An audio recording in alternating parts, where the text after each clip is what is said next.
4 October তাদের দুজনের প্রথম দেখা হলো। তখন বিকেল ঘনিয়ে আসছে, বাতাসে শীতের আমেজ। 10 অক্টোবর তাদের দীর্ঘক্ষণ কথা হলো টেলিফোনে। তখন ছেলেটি নতুন কেনা টবে গোলাপের চারা লাগালো। 30 অক্টোবর রেস্টুরেন্টে নিরালা কেবিনে ছেলেটি বলল, তোমাকে আমি ভালোবাসি। মেয়েটি লজ্জায় মাথা নিচু করে টেবিলে আঁকিবুকি কাটল। 12 ডিসেম্বর গোলাপ গাছে কুড়ি ধরল। মেয়েটি রেস্টুরেন্টে ছেলেটিকে জিজ্ঞাসা করলো, কেন ভালোবাসো আমায়? আমি সুন্দরী তাই? তোমার চেয়েও সুন্দরী আছে কত। আমার বাবার প্রচুর অর্থ তাই? তোমার বাবার চেয়েও বড় লোক এখানে কম আছে? তাহলে ভালোবাসি ভালোবাসি তাহার আবার কারণ হয় নাকি? মেয়েটি বাড়ি ফিরে বন্ধুদের সঙ্গে টেলিফোনে অনেক আলোচনা করলো। সবাই এক বাক্যে বুঝিয়ে দিল, ভালো যখন বাসে তখন একটা কিছু কারণ তো আছে বটে, সেটা না বুঝে বেশি এগোস না। 3 জানুয়ারি মেয়েটি বলল, আমার কাছে কি চাও? কই চাইনি তো কিছুই। ভালোবাসো অথচ চাও না? তাহলে না চাইলে যারে পাওয়া যায়। এ তো গান। তাছাড়া কি? কিছুই যদি না চাও তবে ভালোবাসো কেন? ভালোবাসি তাই ভালোবাসা দিতে চাই। চাইবো কেন? তুমি সত্যি অদ্ভুত। 10 ফেব্রুয়ারি দুজনে দেখা হলো মেট্রো স্টেশন পাতালে। ছেলেটি বলল, আমি কাল সারা রাত বাঁশি বাজিয়েছি। সারা রাত সেই সুরের মায়াবী আলোয় তুমি নাচছিলে, অসামান্য অনন্য সে নাচ। কাল সারা রাত আমি ঘুমিয়েছি। আমি কিন্তু তোমার নাচই দেখে গেছি সারা রাত। তোমার বাঁশি একদিন শুনতে হবে। 12 মার্চ ছেলেটি বাঁশি বাজালো, মেয়েটি শুনল। সময় থমকে থেমে রইল অনেকক্ষণ।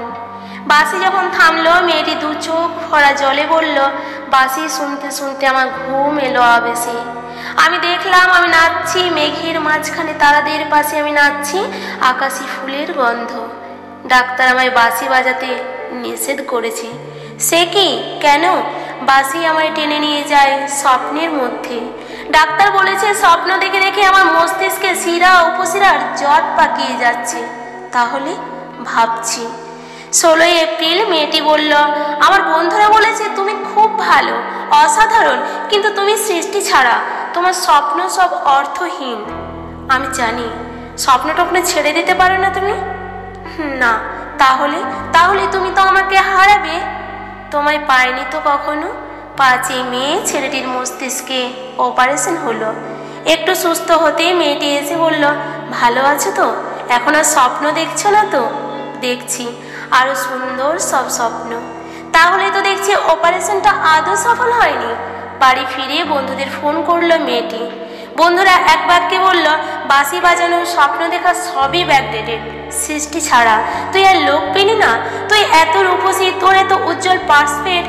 ভালো যদি চাস তাহলে শিগগির বিয়ে করে ফেল তোর দাদার সেই বন্ধুকে।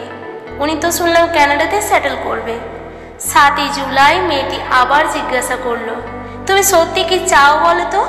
তুমি আরো সার্থক, আরো সুন্দর হয়ে ওঠো, ব্যাস। আর কিছু না?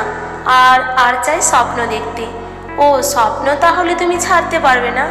না। তাহলে থাকো তুমি তোমার স্বপ্ন নিয়ে। 12 আগস্ট গোলাপ গাছে ফুল ফুটলো অনেক।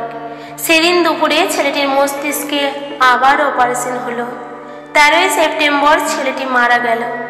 14 সেপ্টেম্বর মেয়েটির শুভ বিবাহ সুসম্পন্ন হলো কানাডাগামী পাত্রের সঙ্গে। 20 সেপ্টেম্বর গোলাপ গাছটি হঠাৎ ঝড়ে উপড়ে গেল। সেদিন সন্ধ্যার বিমানে মেয়েটি হানিমুনে গেল।